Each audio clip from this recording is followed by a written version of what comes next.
of types of learning we can engage in. Two of the types that I was listening to as we're walking around were the form called analysis and the form called synergy.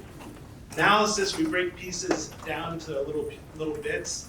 It is one of those things that was the spur of the Enlightenment and the Industrial Revolution in order to be able to understand how the parts work. And synergy is when you take those parts and you make the sum greater than their actual pieces, like listening to many of the people here talk and build ideas on each other. That kind of synergistic move. But I want to talk about something a little bit different. I want to have your ideas prime your mind for a second to think about how a teacher can do this kind of meaning making. How they can make multiple access points for a student. That they can think about an idea in 3 or 4 different ways in the same class. And that they can move from a written text to an oral conversation to a physical manifestation.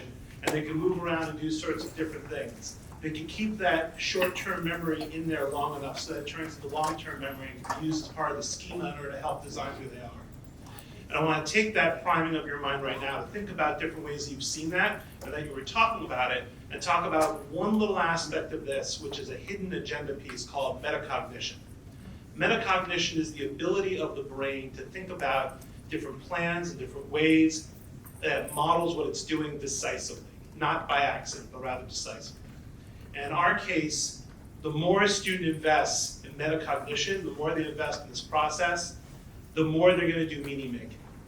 It is one of those concepts that is a little bit lost sometimes, that we run through a class and we connect the dots for the student, instead of letting the student create the map and be able to work it out themselves and have more autonomy and engage their own metacognitive processes.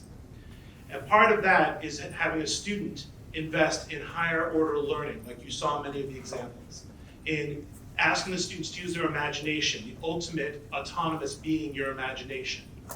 Or even more so, when you turn a student from a cistern, just holding water, into a maianamika there, into an overflowing spring. And part of what you can see in this metacognitive moment, is to see how the students can themselves become meaning makers, instead of just arranging an environment for them to be able to do it on their own, rather that they become invested in being able to do those kind of activities. It is like what we saw in the groups today when we were working together. No one told you to be metacognitive when you did this, but I saw many of you sitting and planning and thinking about what you were doing. It is how we want to train the students to do that. It's the hidden message we want to be able to work on. Now I want you to take this experience, I want you to use it as a jumping off point to see meaning making through fresh eyes. And use your own experience, creativity, imagination to evaluate what Jewish education could be like.